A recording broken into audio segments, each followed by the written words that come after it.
Olá, pessoal! Estamos de volta com mais um programa aqui no Mundial Telenotícias, o seu canal de análises e opiniões sobre o que mais importante tem acontecido no Brasil e no mundo. É sempre um prazer tê-los aqui conosco. Não é fácil. Se você vai levantar a bandeira contra alguém, então certifique-se de que não há nada contra você que possa ser usado em seu desfavor em caso de acusações do mesmo gênero. Por exemplo, se você vai descer o pau em alguém por causa da conduta desse alguém, então olhe para si mesmo primeiro e tenha certeza absoluta que você está limpo, porque se tiver feito alguma coisa errada, ela também vai ser usada contra você. É exatamente o que foi dito na Bíblia. Quem com a espada fere, com a espada será ferido. Não custa nada. Se você estiver lutando pelo que é certo, o resultado será apenas uma consequência de sua busca por justiça.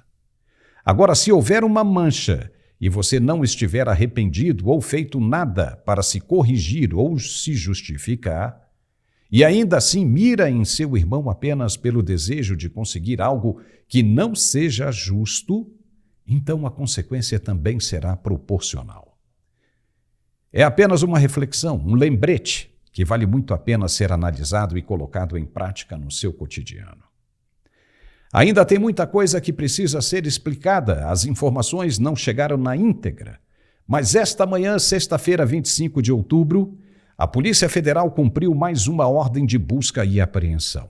Foi na operação chamada Descalculia, que cumpriu 19 mandados, expedidos pelo STF, mais precisamente pelo ministro Alexandre de Moraes. Um dos principais alvos foi o deputado federal Gustavo Gaia, do PL de Goiás, que teve o celular, um HD e um cartão de memória apreendidos. Ele ficou desnorteado ao receber a visita da polícia em sua residência em Goiânia e gravou um vídeo descrevendo o momento. Veja. Hoje, dia 25 de novembro, 2 dias antes das eleições do segundo turno no qual meu grupo, meu candidato participa em Goiânia, eu acordo às 6 horas da manhã com a minha porta sendo esmurrada pela Polícia Federal. Hoje eu sofri busca e apreensão da Polícia Federal a mando do Alexandre de Moraes. Um inquérito sigiloso. O que eu sei até agora é que esse inquérito foi aberto no mês passado, 24 de setembro, né? No dia 24 de setembro. Tá aqui, ó. Não dá para saber nada, não dá para ter nenhuma informação sobre o que se trata, tá? Eu sei que alguns assessores meus também receberam a busca e apreensão. Um deles, inclusive, é um que trabalha com rede social, fazendo card e vídeo. Esse é o Brasil que a gente vive, gente. Esse é o Brasil que a gente está vivendo agora. Eu chamei meu advogado, ele está aqui agora, mas é surreal o que está acontecendo. Não consigo saber o porquê que eu sofri busca e apreensão. Assessores meus recebendo busca e apreensão. E onde que isso vai parar? Onde que isso vai parar? Vieram na minha casa, levaram meu celular, levaram HD, meu SD.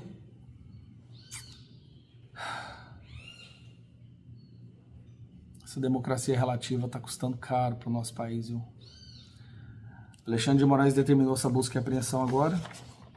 Não consigo, só falo o que é que tem que levar. No documento aqui não fala o porquê que eu estou sofrendo busca e apreensão. Numa sexta-feira, sendo que a eleição é no domingo. Claramente tentando prejudicar o meu candidato, Fred Rodrigues, aqui em Goiânia. O inquérito é físico.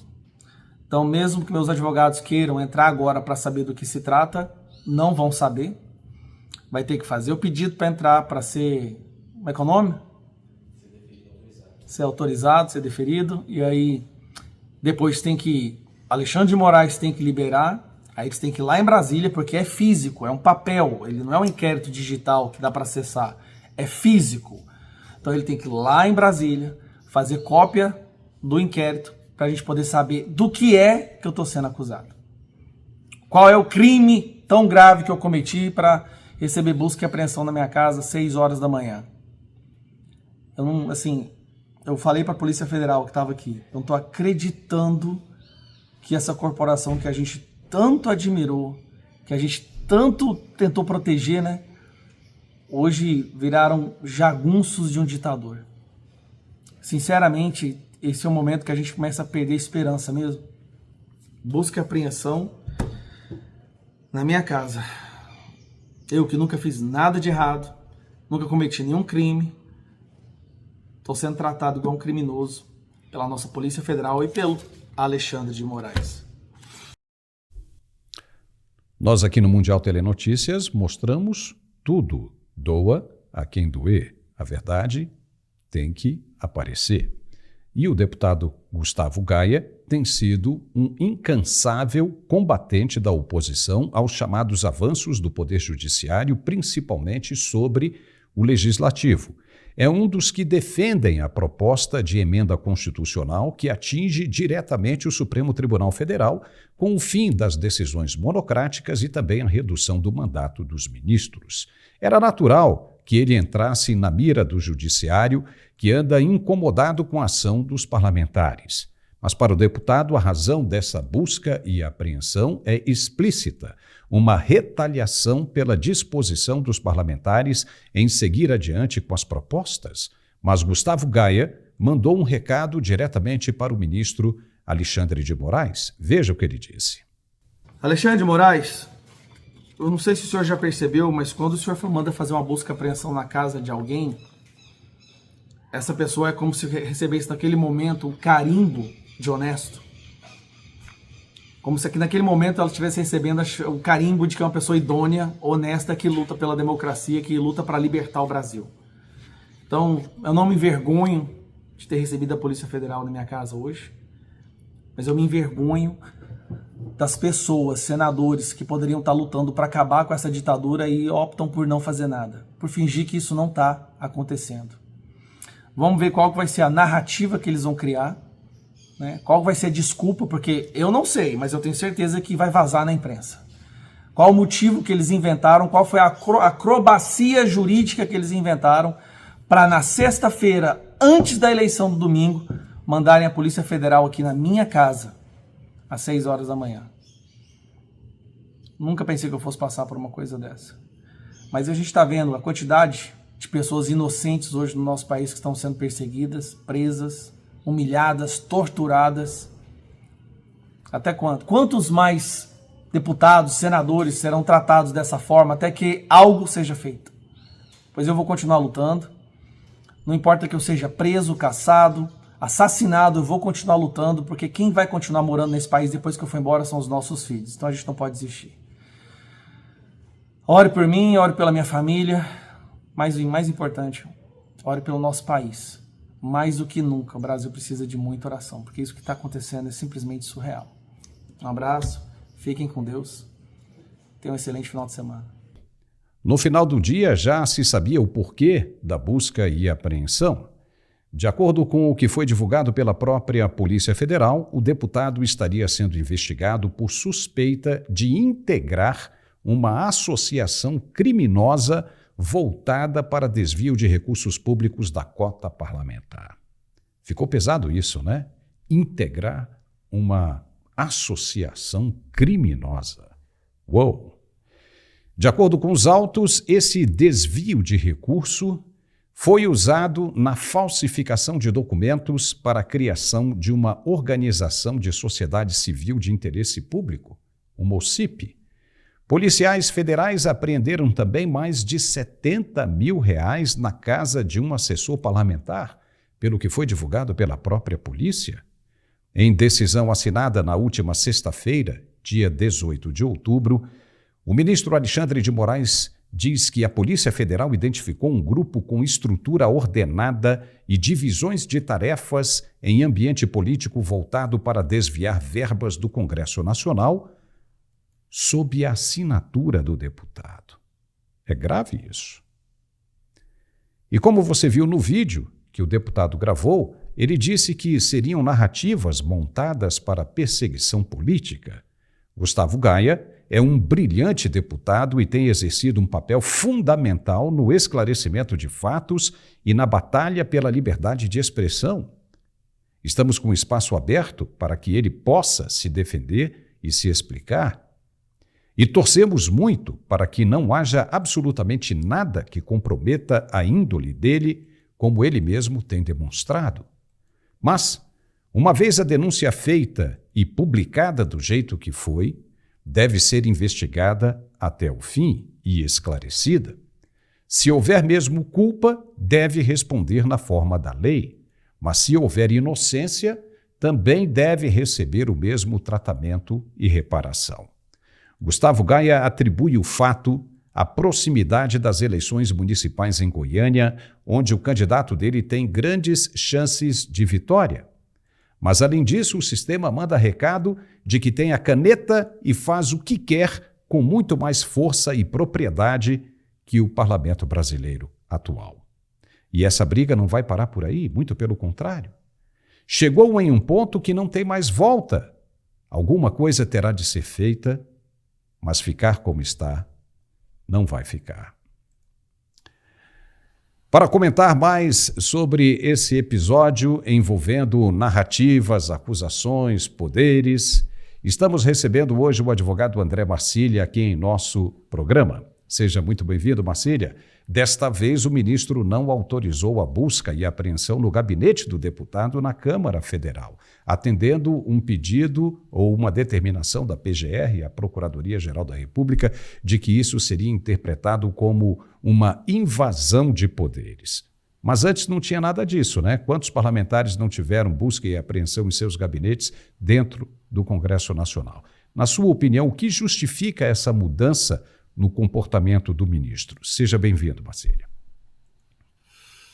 Obrigado, Paulo. Prazer estar aqui com vocês. Cumprimento toda a audiência. Olha, de fato, esse caso, ele tem, me parece, dois aspectos inevitáveis, um político e um jurídico. A gente não pode abandonar o aspecto político ou ignorar como se ele fosse menor.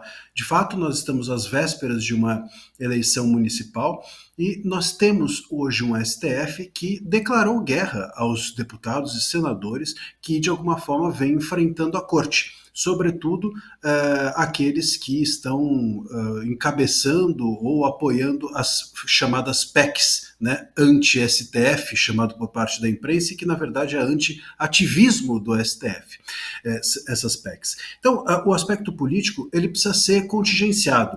Curiosamente, aliás, eu venho alertando para isso, perceba como boa parte das decisões do STF têm sido tomadas às sextas-feiras. Se a gente for recuperar, é curioso como elas sempre aparecem às sextas-feiras. Então tem um aspecto midiático, tem um aspecto político e que a gente precisa estar atento a isso. Agora, do ponto de vista jurídico, Paulo, a questão é, como você bem disse, se houve alguma irregularidade ou ilícito, que isso seja investigado. Mas nós estamos diante de uma investigação que a mim não me parece justificável a busca e apreensão. Busca e apreensão de quê? Busca e apreensão por quê? Você não busca e apreende nada se você não tiver uma conduta individualizada concreta de que aquele ilícito ocorreu. Então você busca e apreende pela certeza que você tem de que alguém cometeu o ilícito e não busca para depois verificar se o ilícito foi cometido. A individualização da conduta, me parece, no pedido, inclusive feito pela PGR, não existe. Simplesmente diz que ele supostamente autorizou que os assessores tivessem utilizado cotas parlamentares, etc., enfim, mas nada explícito tem em relação a ele. Então me parece que essa busca e apreensão está muito mais vestida de uma, que nem a gente fala, de uma pesca probatória, ou um fishing expedition, do que exatamente a consequência de uma certeza de que ele cometeu um ilícito. E isso é irregular.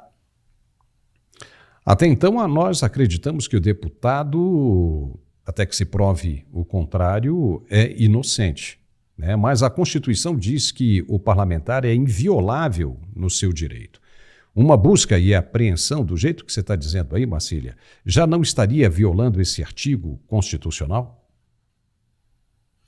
E parece que, inclusive, essa investigação contra ele é decorrência de uma investigação sobre os atos do dia 8, o que não faz também nenhum sentido, porque nós estávamos ali diante de pessoas que simplesmente estavam se manifestando e que tinham direito tanto de reunião quanto de se manifestar e foram investigados por isso. Então, é de se questionar, inclusive, se essa investigação que decorreu dele teve na origem uma investigação lícita, porque se a investigação foi ilícita na origem, tudo o que decorreu dela foi também, ou pode ser considerada irregular, né? Então, esse é um outro ponto relevante em relação a isso. E, Paulo, também um ponto a respeito do aspecto político que eu acho que vale a gente considerar é o seguinte: nós tivemos, há pouco tempo, o X sendo suspenso justamente para não impactar nas eleições.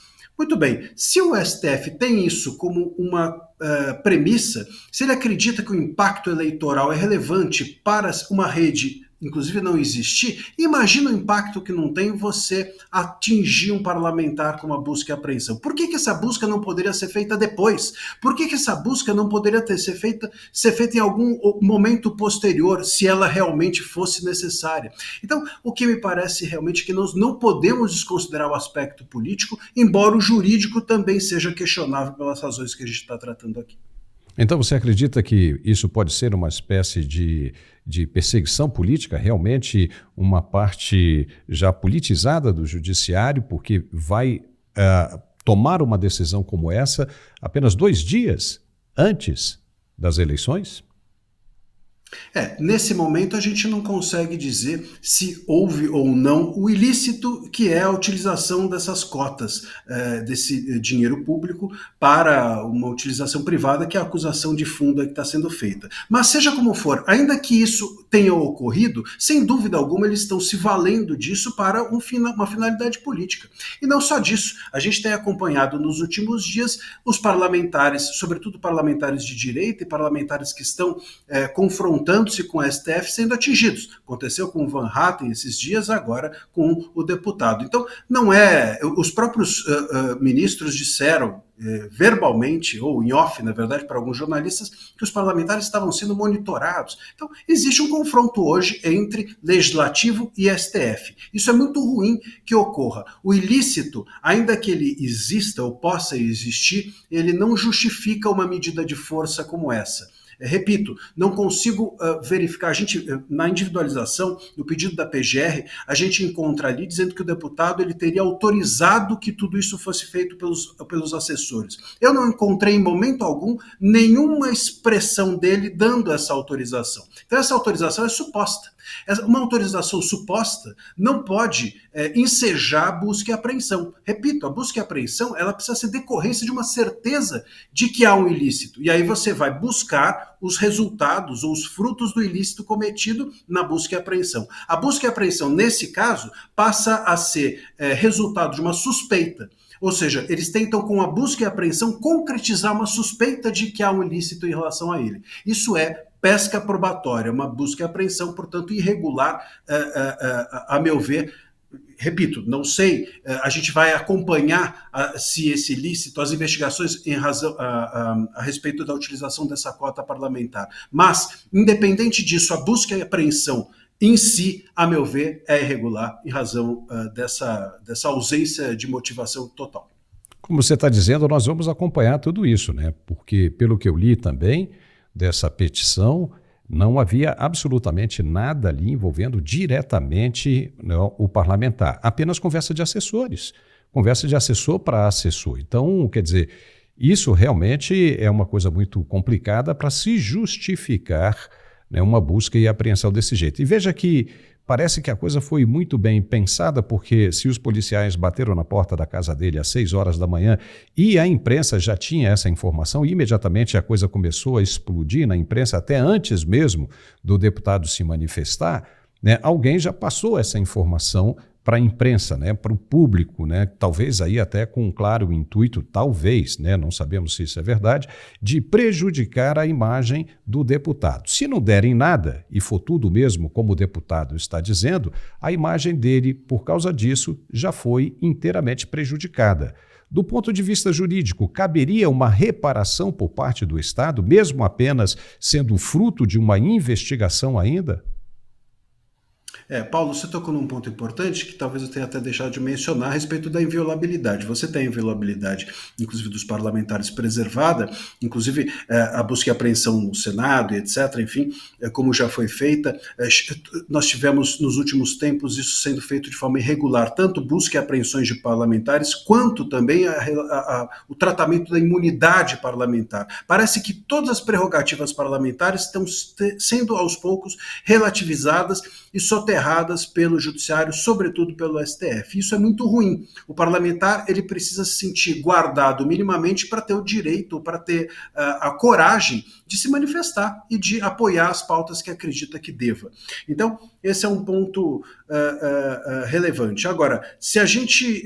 como é que repara-se algo como uma busca e apreensão? Não se repara. Isso é impossível de se reparar, ainda que seja cabível, que possa, depois dele ter sido inocentado, seja cabível uma ação contra o Estado em razão dos danos, o que vai se alegar é que à época dos fatos acreditava-se que aquilo era necessário, que isso é um entendimento jurisdicional, que os juízes estão dotados desse direito, mesmo que tenham errado, era uma forma de exercer a sua própria função. A chance dele obter algum retorno ou indenização em razão disso é mínima. Tem pessoas que passam presas anos e depois não conseguem indenização do Estado. Imagine-se, então, uma mera, vamos dizer assim, entre aspas, uma mera busca e apreensão. Infelizmente, isso não ocorre. E no caso de um deputado, não é apenas o fato do constrangimento que ele mencionou, ele até falou, não estou com vergonha, mas no fundo a gente sabe que isso impacta. Sem dúvida alguma, você se acordar pela polícia dentro da sua casa, com sua mulher, seus filhos, etc., isso tem um impacto óbvio na vida de todo mundo.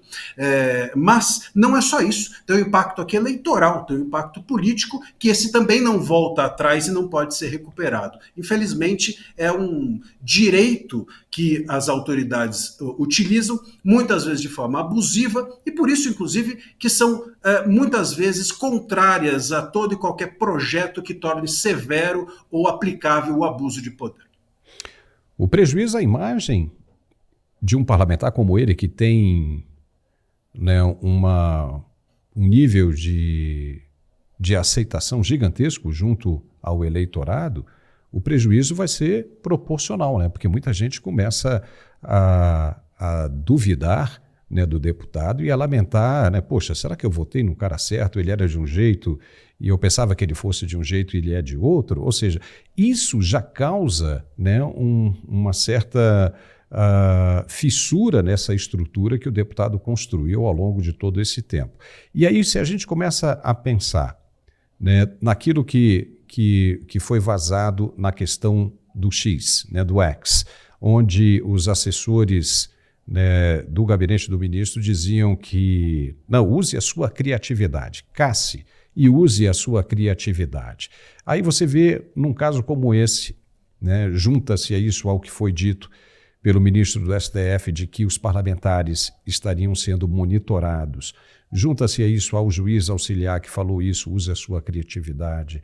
E aí a gente começa a duvidar, né, das condições, né, do jeito que as coisas estão acontecendo. Nós falamos aqui que se ele for realmente culpado, se tiver alguma coisa que nós ainda não sabemos, se a prova for realmente incontestável, se ela for contundente, aí sim que se pague na forma da lei, né? Nós vamos lamentar bastante. Mas se for inocência, se for mesmo um fishing expedition, né, ou seja, uma pesca probatória, nós vamos ter que mostrar aqui também, né? Nós vamos mostrar a inocência, vamos abrir o espaço para que o parlamentar, né, possa mostrar, falar, olha, tá vendo aí? Olha a sacanagem que fizeram comigo. Entendeu? Então nós estamos aqui em busca da verdade. Agora, com base nisso que tem acontecido, com esses fatos que eu mencionei aqui agora, no passado, fica muito difícil ainda, no ponto em que nós estamos hoje, de fechar a questão com relação a essa situação. Mas a pergunta que eu lhe faço agora é o seguinte: nós estamos entrando num ponto de ebulição. Essa água, essa temperatura já está muito alta e ela está fervendo. Você acha que esse tipo de coisa pode acontecer também com outros parlamentares que estão batendo de frente com o Poder Judiciário, Marcília? Olha, Paulo, não tenho a menor dúvida. É isso. Me parece que o que está havendo é uma escalada, né? Uma escalada em relação os parlamentares, infelizmente, por muito tempo, eles foram perdendo os seus direitos um pouco pela sua omissão. Nem todos, claro, mas muitos deles foram omissos durante esse avanço todo do STF nos últimos anos, e isso permitiu que nós tivéssemos um STF agressivo com as prerrogativas dos parlamentares. Só que agora, o que tem acontecido é um STF agressivo em razão não da omissão, mas do posicionamento de alguns também, não de todos, mas de alguns parlamentares corajosos, que têm, enfim, feito, inclusive, a sua função. A função do Legislativo é essa. A função do Legislativo não é apenas legislar, que também é uma coisa que eles não querem que seja feita, e nem falar, que também é outra coisa que não querem que eles façam. Mas a função do Legislativo, a primeira, a mais importante, é equilibrar a democracia pela distribuição equitativa dos poderes para todos eles, ou seja, cada um fica com um pouco de poder e nenhum concentra mais do que os outros uma dose exagerada de poder. Então, se isso está desequilibrado, faz parte da função do Legislativo equilibrar. E me parece que isso é que o STF não está gostando que seja buscado pelo Legislativo. E está escalando. A reação do STF tem sido agressiva em relação aos parlamentares e eu não vejo que isso vá parar. É necessário que o Legislativo entenda essas questões jurídicas que têm vindo do STF também como um conteúdo político e se coloquem com força, se coloquem de forma firme diante disso, porque é necessário.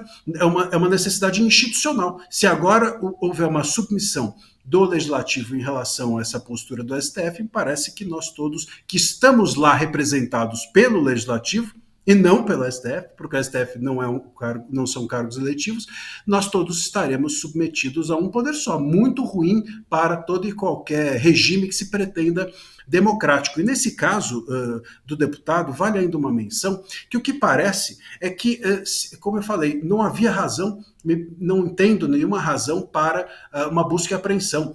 Parece que a teoria é aquela teoria do domínio do fato. Então, se os assessores estavam conversando, parece que precisa ter alguém que era o chefe, então elege-se ele como chefe, e, portanto, ele estava a par de tudo e sabendo de tudo que estava acontecendo. Me parece que é isso. E como não havia nada de concreto contra ele, então foi-se lá buscar um flagrante dentro da casa dele. Me pareceu isso, uma tentativa realmente de obter uma prova, não uma prova fortuita, por acaso obtida, mas uma prova para referendar suspeitas deles. Então busca-se um flagrante, inclusive, para conseguir se relativizar essa inviolabilidade dos parlamentares. Isso é muito ruim. Se essa moda pega, nós passaremos com essa possibilidade de se investigar deputados por tudo que eles falam, tudo que eles fazem, qualquer posicionamento deles. Enfim, daqui a pouco o STF passa a pegar o telefone de todos os parlamentares do país e buscar o que eles quiserem lá dentro, e em algum momento eles vão encontrar algo que justifique bater na porta de todo e qualquer parlamentar. Quer dizer, a democracia, a república fica de joelhos se isso seguir ocorrendo dessa forma.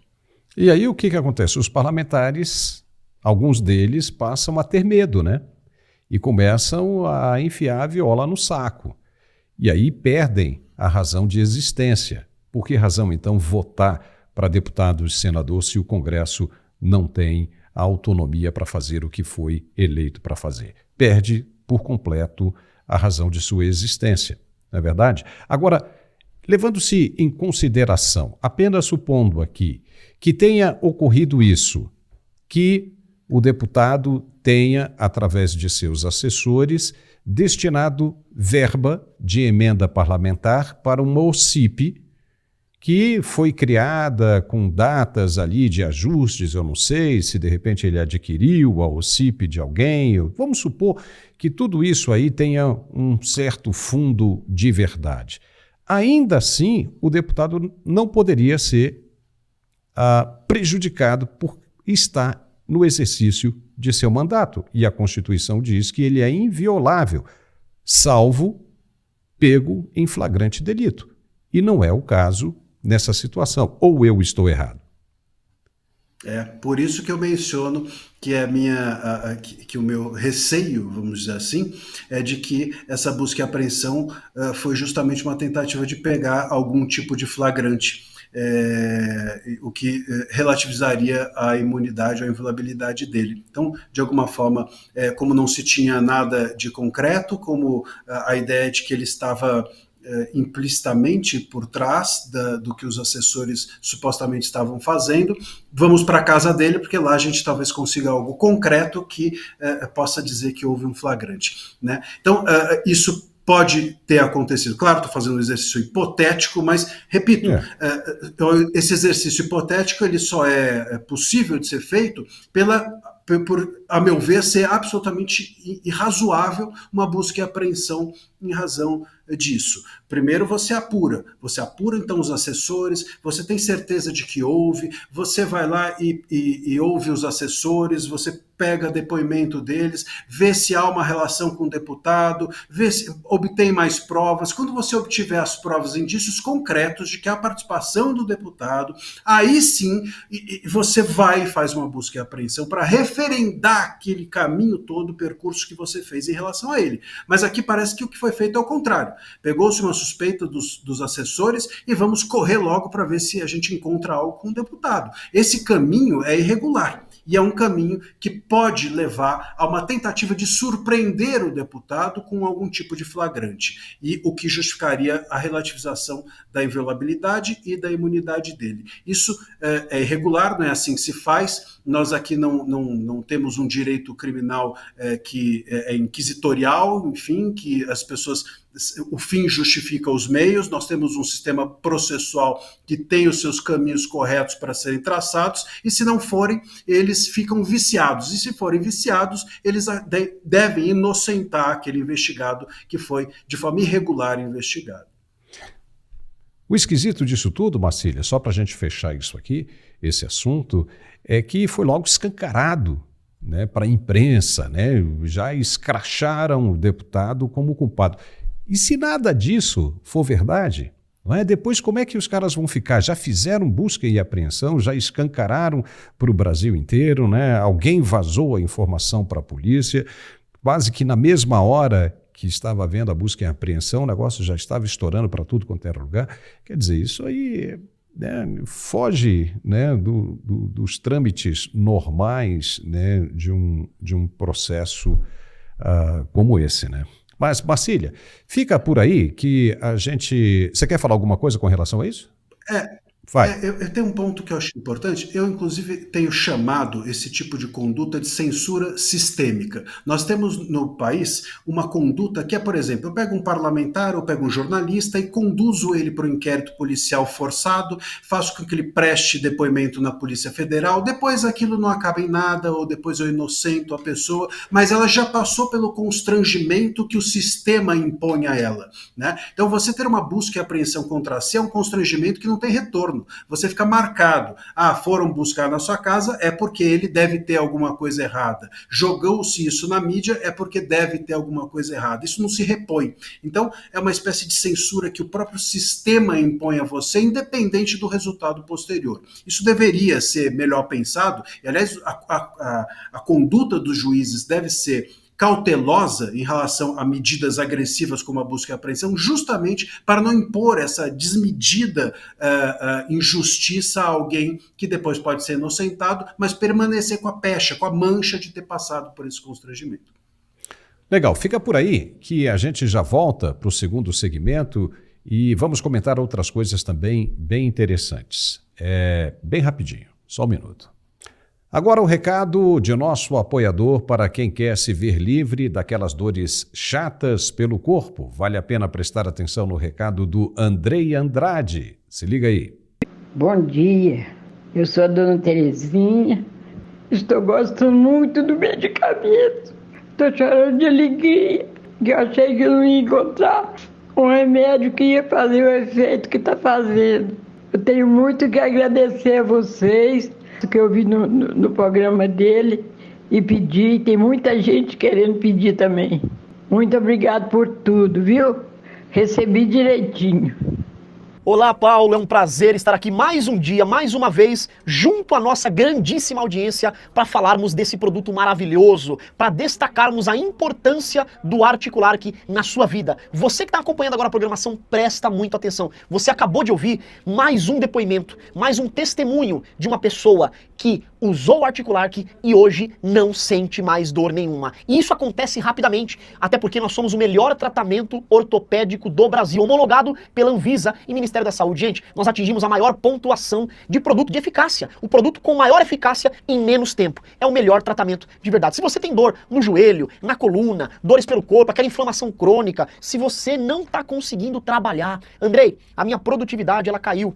Depois de um tempo pra cá, tudo que eu faço, eu sinto dor, eu chego em casa cansado, eu não consigo aproveitar minha esposa, o meu marido, eu não consigo aproveitar os filhos, chega o final de semana, eu não consigo, não tenho energia pra poder passear. E aí eu pergunto pra você, até quando você vai ficar dessa maneira? Até quando você vai colocar outras coisas como prioridade ao invés da sua saúde? Até porque, gente, sem saúde nós não vivemos. Sem saúde ninguém consegue trabalhar, sem saúde ninguém consegue gastar o dinheiro que ganha, sem saúde ninguém consegue aproveitar. A vida fica muito mais difícil com dores. E aí, tem pessoas que procuram soluções na farmácia, comprando analgésicos, anti-inflamatório, e isso, gente, acaba não resolvendo. Por quê? O remédio de farmácia, o analgésico, ele é química pura. Ele funciona ali durante 2, 3 horas, o efeito acaba e a dor volta de novo. E aí sempre você comprando e a dor não passa definitivamente. Ela passa durante um período e aí volta novamente. Por quê? Porque o problema que está causando a sua dor não está sendo tratado. O desgaste, a inflamação, o osso batendo com o osso, o nervo atrofiado, isso não está sendo resolvido. O remédio ele simplesmente anestesia. Passou efeito, volta de novo. Tem outra coisa também. Quanto mais medicação você toma, menos efeito ela faz. É por isso que tem gente que compra um remédio, daqui 2 meses, já não funciona como antes. E aí você procura remédio maior, química maior, manda manipular, daqui a pouco você está gastando R$600 por mês de medicação.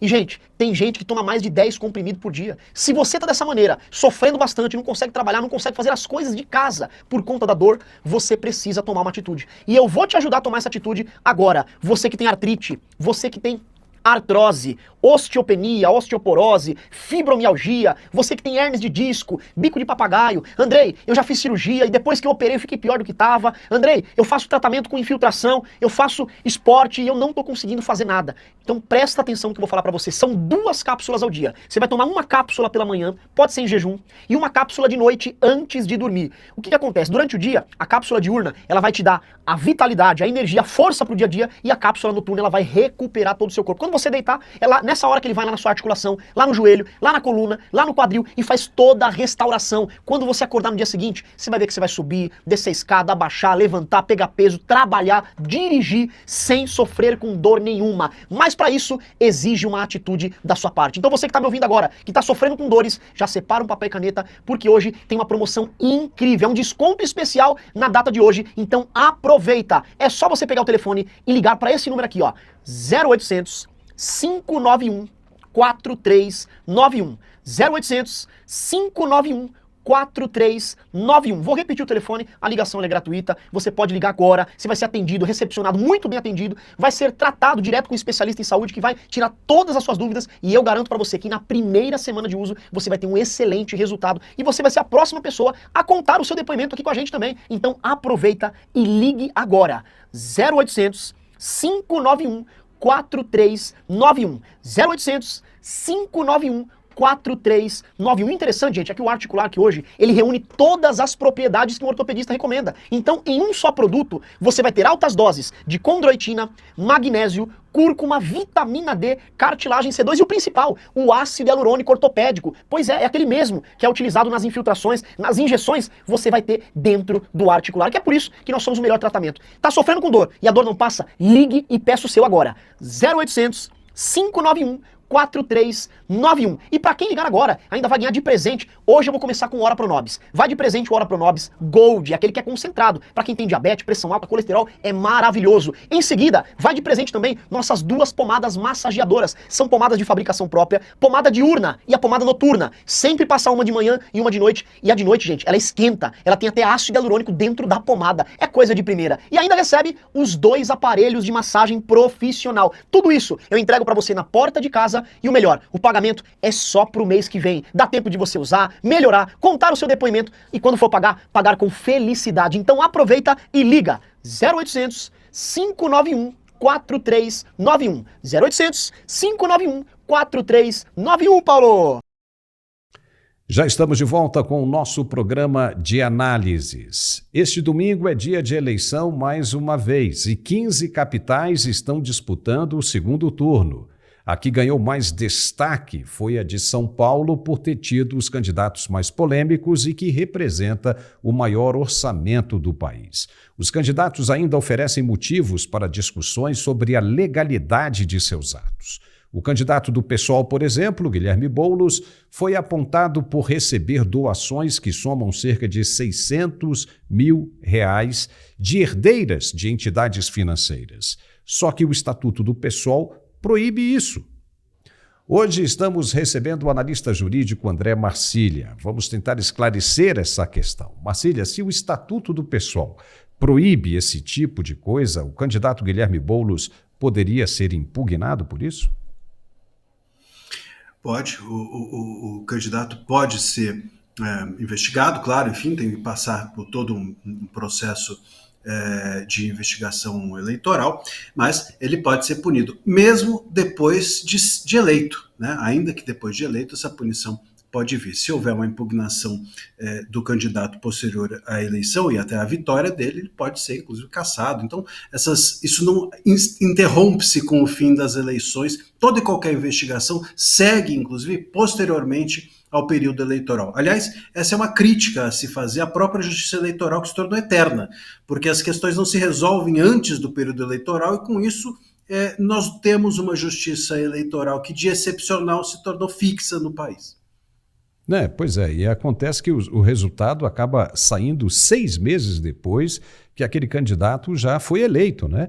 A gente viu isso acontecendo na Câmara dos Deputados, aí o Deltan Dallagnol, por exemplo, chegou a 6 meses que estava já exercendo, já tinha inclusive propostas de projetos, né, para serem votados ou votadas, né, as propostas, e mesmo assim ele acabou perdendo o mandato. E hoje, sexta-feira, Marcília, 25 de outubro, o Guilherme Boulos, já que estamos falando dele, participou de uma live com o candidato derrotado no primeiro turno, Pablo Marçal. Muita gente disse que Marçal pegou bem leve com Boulos e coisa e tal. Ou seja, nem pareciam mais aqueles adversários do primeiro turno, né? Que o Marçal ficava ali o tempo todo com a carteirazinha de trabalho na mão, provocando, né, o Guilherme Boulos. Pareciam que estavam ali, né, de boa, de bem, um com o outro. Qual é a sua opinião sobre esse encontro dos dois em uma live como a de hoje?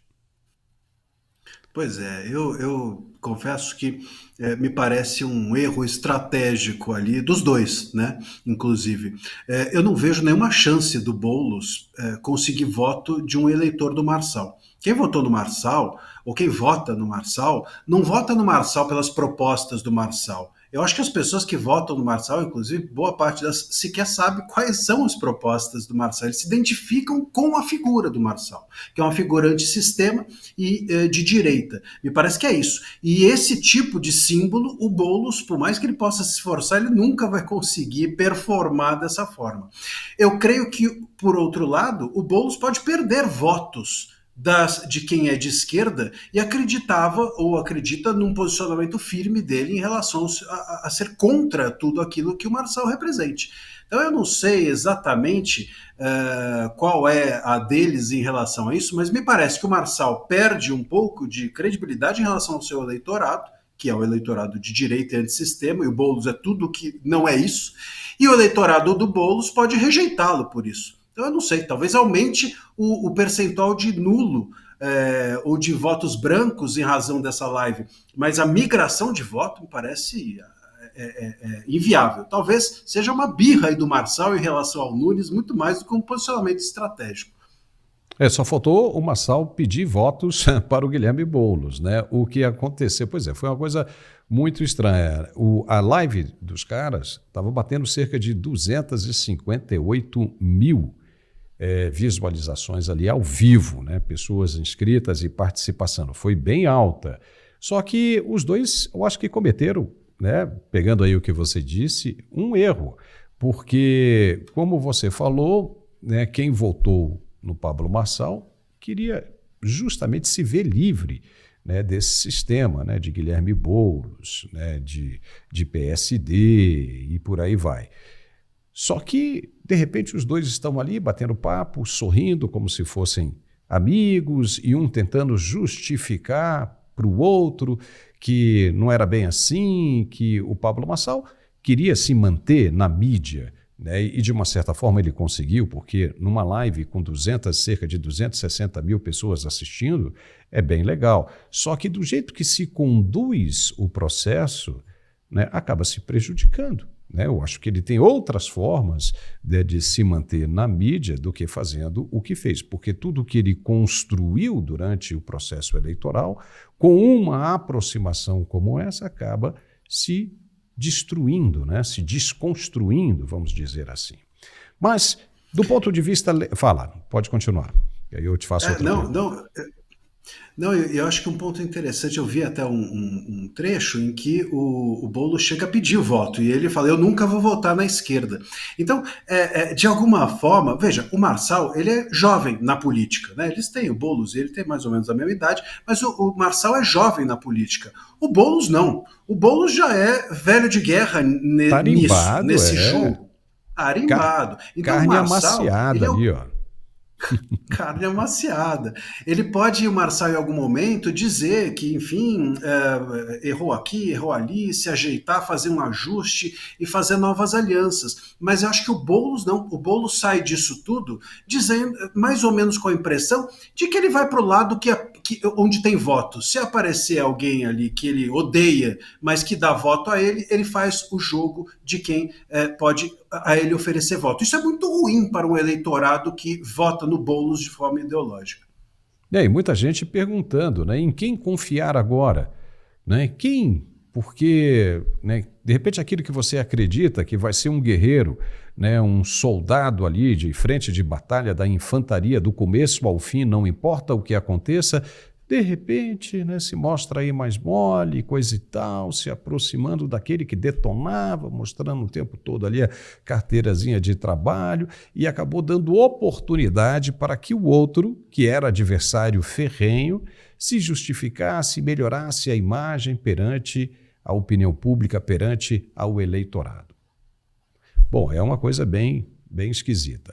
Agora, com relação às denúncias de que Boulos recebeu mais dinheiro para a campanha do que Ricardo Nunes, porque as denúncias que explodiram nas mídias foi de cerca de 50 milhões de reais. Só o PT teria doado uma fortuna gigantesca para a campanha de Boulos à Prefeitura de São Paulo. Não há um teto legal para as doações em eleições municipais, Marcília? Não há um teto, tem algumas prerrogativas que você tem que cumprir para que as doações sejam uma formalidade para as doações, mas não há um teto, pelo menos de dinheiro privado, né? Agora, isso daí mostra, Paulo, eu acho curioso como a gente, de alguma forma, o Boulos, ele tenta, o PT, ele sempre tenta mostrar-se como até hoje, né? Mesmo depois de assumir por tanto tempo o poder, sempre se mostram contra o sistema, né? Nós somos as pessoas que estamos aqui para combater tudo o que está aí, só que tudo que está aí são eles. Então, é curioso como eles têm o dinheiro, como eles têm as verbas, mas fazem sempre ou continuam fazendo esse discurso até mesmo tentam fazer esse discurso antissistema, como se a esquerda fosse contra o sistema capitalista e etc, e estivessem aí para remodelar isso. Só que é isso, com muito dinheiro, enquanto as outras candidaturas não, né? A própria candidatura do Marçal era uma candidatura sem esse dinheiro, só que dinheiro de partido, né? Dinheiro de fundão, dinheiro público, enfim, tudo isso é muito ruim para a transparência até mesmo das eleições. Você não acha que essa questão de fundo eleitoral e fundo partidário, isso deveria mudar?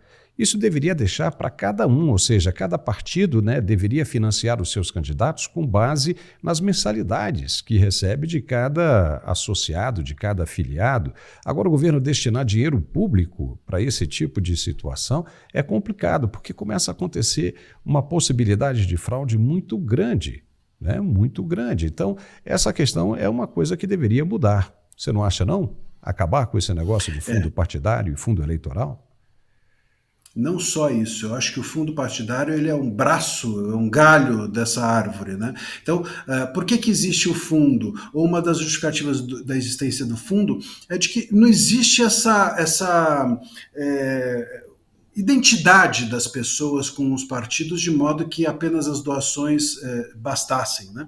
Você pega, por exemplo, nos Estados Unidos, você tem lá basicamente é isso, 2 partidos e as pessoas se identificam com o partido, então elas estão sempre às voltas e doando, etc., porque se identificam, ou você é Corinthians ou você é Palmeiras, não tem muita dúvida. Aqui no Brasil a gente tem 40 milhões de partidos, um partido, a pessoa está num partido, amanhã está em outro, como a gente está falando aqui, hoje em dia o Marçal é contra o Boulos, amanhã é a favor, hoje em dia você está separado de alguém, outro dia você está junto. Não existe uma identificação nem do eleitorado com os partidos e nem dos partidos com os seus candidatos. Isso faz com que impossibilite que essa forma de lidar com as doações seja suficiente e precise do fundão. O próprio Boulos, curiosamente, a gente teve acho que 50 mil ou 30 mil votos no primeiro turno, em que as pessoas apertaram 13 em vez de votar no partido do Olha próprio só. Boulos. Não sequer sabiam qual era o partido, acharam que era o PT.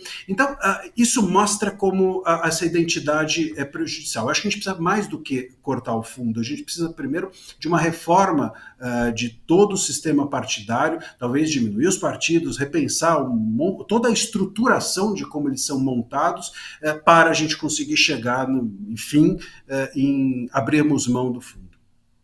E agora, mudando um pouco de assunto, mas ainda dentro desta área jurídica e criminal, a Polícia Federal apreendeu armas e mais de 3 milhões de reais em espécie durante operações de busca e apreensão nas residências de 2 desembargadores afastados pelo Superior Tribunal de Justiça, o STJ, em investigação sobre a venda de sentenças no Tribunal de Justiça do Mato Grosso do Sul. A maior parte do dinheiro, cerca de 2 milhões e 700 mil reais, foi encontrada na casa de um dos investigados apenas. A notícia saiu em tudo quanto foi lugar. 5 desembargadores do mesmo TJ do Mato Grosso do Sul foram afastados na quinta-feira, dia 24, ontem, por determinação do STJ. Entre eles estão Sérgio Fernandes Martins, presidente do tribunal, Vladimir Abreu da Silva, Alexandre Aguiar Bastos, Sideni Sancini Pimentel e Marco José de Brito Rodrigues. Além deles, o conselheiro do Tribunal de Contas do Mato Grosso do Sul, Osmar Domingues Jerônimo, e o sobrinho dele, Danilo Moya Jerônimo, servidor do TJ, também foram afastados por 180 dias. Doutor Marcília, venda de decisões, hein? Em que pé chegamos? O que você tem a dizer sobre isso? Olha, eu diria que a gente não chegou. Isso acontece no Brasil há muito tempo, né? Vira e mexe a gente tem uma suspeita dessa, vira e mexe. O que eu acho que a gente tem vivido, é lógico que isso tem que ser investigado, é lamentável a gente ver desembargadores com tornozeleira eletrônica, enfim, tudo isso cria uma imagem horrível para a justiça. A gente tem ouvido tanto os próprios ministros falarem em preservação da honorabilidade da corte, você veja como os próprios juízes e magistrados é que prejudicam a sua imagem. O que é pior, não é? Alguém criticar o judiciário ou alguém fazer isso com o dinheiro público e manchar a imagem do judiciário. Então, enfim, parece que eles têm uma preocupação ali, portas adentro, muito maior do que portas afora, como tem tido. O judiciário precisa olhar um pouco para dentro e não só para fora. Mas tem um ponto, Paulo, que eu acho que é relevante. Inclusive, nós também precisamos cuidar dessas questões com mais severidade. Não é possível que casos como esses fiquem numa aposentadoria compulsória integral, que sejam aposentados esses juízes e esses magistrados embargadores e pronto, que assim, e recebendo os vencimentos integrais. Então é preciso se apurar, se culpados forem, que sejam punidos e punidos muito para além de receberem os seus proventos a vida toda. Agora, nós todos precisamos também enxergar que a crítica ao judiciário é tão relevante que Apenas com a crítica é que o judiciário se torna visibilizado, e visibilizado a gente fiscaliza, e fiscalizando a gente chega em situações como essas. Então, muita gente fala assim, vocês criticam muito o judiciário. Sim, criticamos, porque ao criticarmos a gente consegue chegar a essas apurações, forçar que a mídia e as autoridades voltem os seus olhos para as mazelas ou para os desmazelos do judiciário, de modo que isso venha à tona. Sempre aconteceu, mas agora tem sido mais visibilizado. E aconteceu que parece que pegou o tribunal inteiro, né? No Mato Grosso do Sul. O tribunal inteiro, não foi um caso isolado. Então isso merece ser investigado com profundidade, porque uma coisa é um criminoso comum, né? Outra coisa é um crime sendo cometido por quem deveria combater o crime. Isso é muito sério, sério demais. E agora vamos falar de uma outra coisa também que vai repercutir bastante. E olha só, o Brasil assinou nesta sexta-feira, dia 25 de outubro, um acordo de compensação de 170 bilhões de reais, o equivalente a 29,85 bilhões de dólares, com as mineradoras BHP, Vale e Samarco, pelo colapso da barragem em Mariana em 2015. Lembra disso? Um dos piores desastres ambientais do país. O rompimento da barragem na mina de minério de ferro da Samarco, uma joint venture entre a Vale e a BHP, próxima à cidade de Mariana, em Minas Gerais, liberou uma onda de rejeitos em um desastre que matou 19 pessoas, deixou centenas desabrigadas, inundou florestas e ainda poluiu o curso do Rio Doce. O presidente Lula participou de uma cerimônia em Brasília para marcar a assinatura do acordo com o governo, afirmando que a primeira parcela de 5 bilhões de reais deve ser paga em até 30 dias. O acordo prevê o pagamento de 132 bilhões de reais, dos quais 100 bilhões de reais são novos recursos, que deverão ser pagos às autoridades públicas em um prazo de 20 anos pelas empresas envolvidas na tragédia. As empresas destinarão os outros 32 bilhões de reais para compensações às pessoas afetadas e para ações de reparação que permanecerão sob sua responsabilidade, além dos 38 bilhões de reais que as mineradoras alegam já ter desembolsado. O advogado-geral da União, Jorge Messias, disse que os recursos previstos no acordo vão permitir às autoridades locais reparar as perdas financeiras das famílias atingidas pela tragédia e pagar por ações de recuperação ambiental nas áreas afetadas nos estados de Minas Gerais, onde a barragem estava localizada, e também no Espírito Santo, onde o Rio Doce deságua no mar. Os pagamentos anuais estão programados até 2043, com valores variando entre 7 bilhões de reais em 2026 e quase 5 bilhões de reais na última parcela. Doutor André Marcília, o que você achou desse acordo e dos valores que deverão ser pagos? Pois é, pelo que a gente depreende aí da notícia, esses valores vão para o Estado e o Estado então vai alocar isso no lugar adequado. Me parece que as famílias não vão receber esses valores diretamente, até porque o Estado não tem procuração para fazer acordo em nome delas. Isso é ruim.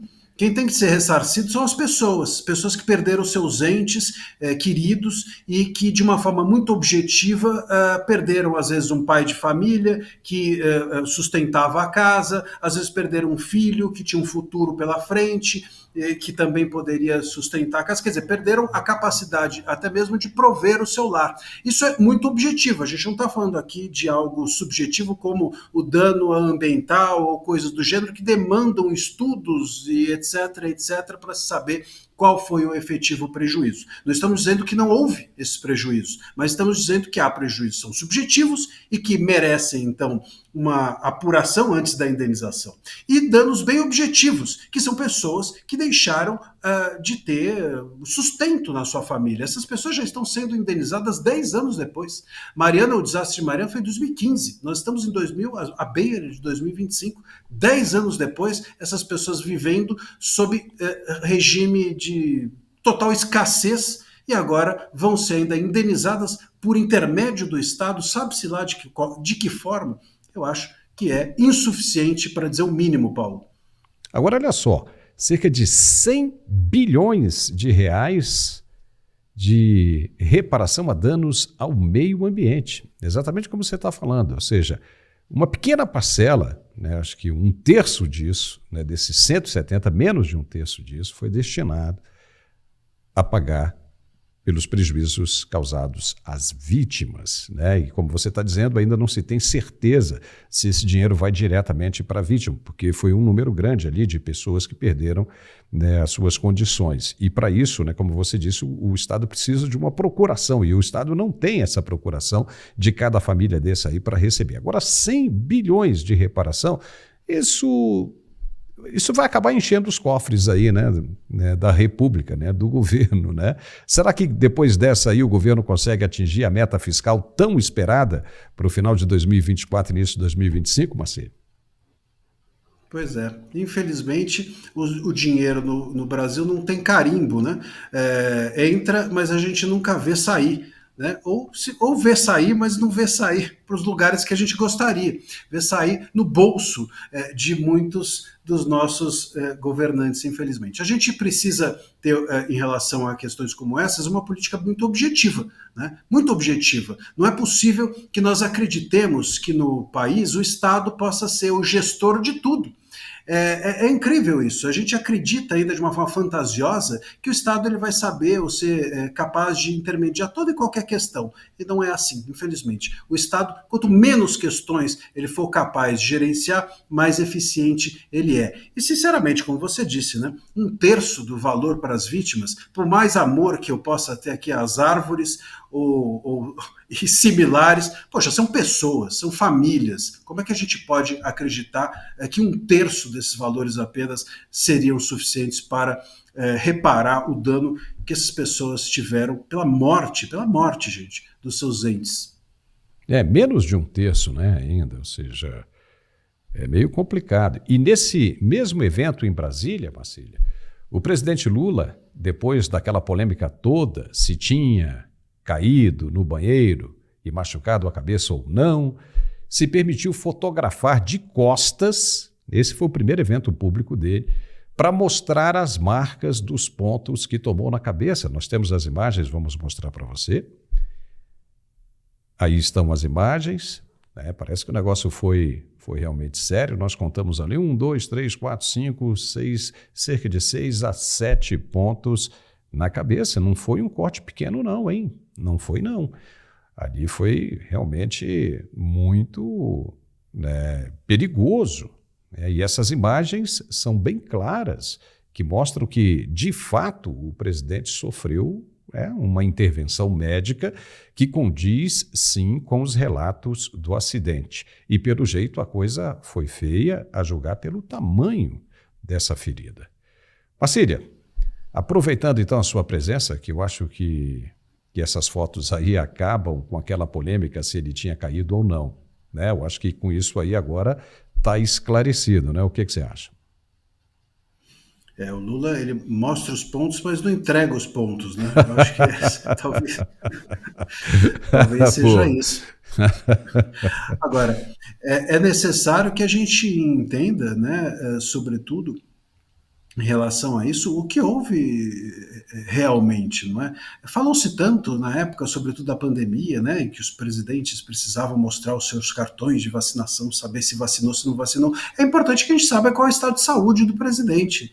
Por que ele estava tomando banho de banquinho? O que está acontecendo? Ele está bem, não está bem? Tudo isso foi meio omitido, tratado de uma maneira um pouco sigilosa e é algo de interesse público.